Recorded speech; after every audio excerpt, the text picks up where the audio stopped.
तुमच्याकडे अजूनही आभा कार्ड नाही आहे तर आता घर बसल्या फक्त 2 मिनिटांमध्ये तुम्ही तुमचा हेल्थ ID कार्ड तयार करू शकता, ते सुद्धा पूर्णपणे फ्रीमध्ये। तर सरकार देत आहे तुमच्यासाठी डिजिटल हेल्थ ID कार्ड आणि बहुतेक लोकांना हे अजूनही माहीत नाही। तर नमस्कार मित्रांनो, आजच्या या व्हिडिओमध्ये आपण पाहणार आहोत आभा कार्ड कसे काढायचे। अगदी सोप्या पद्धतीने आपण आपल्या मोबाईलवरून घर बसल्या ही प्रोसेस करून आपलं आभा कार्ड काढू शकता। तर सगळ्यात महत्त्वाचं म्हणजे हे पूर्णपणे मोफत आहे।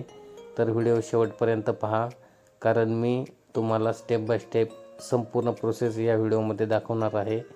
तर चला व्हिडिओला सुरुवात करूया।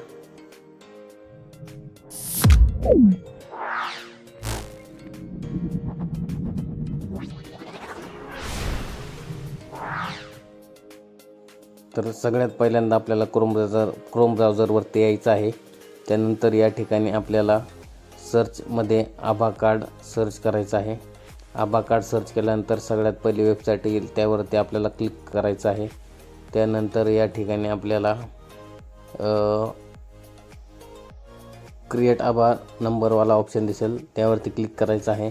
त्यानंतर या ठिकाणी खाली आधार नंबर ऑप्शन दिसेल, त्या ठिकाणी आपला आधार नंबर टाकून घ्यायचा आहे। आधार नंबर टाकल्याच्या नंतर या ठिकाणी स्क्रोल डाऊन करायचं आहे। त्या ठिकाणी खाली आय ॲग्रीवरती क्लिक करून समोरील कॅप्चा या ठिकाणी फिल करायचा आहे आणि नेक्स्टवरती क्लिक करायचं आहे।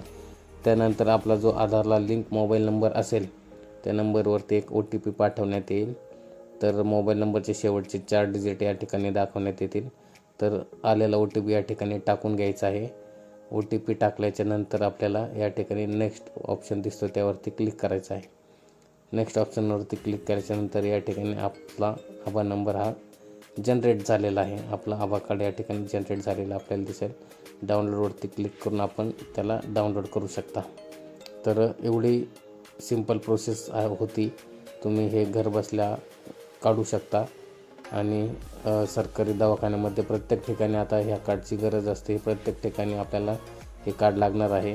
तर तुम्ही घरी बसून हे कार्ड काढू शकता।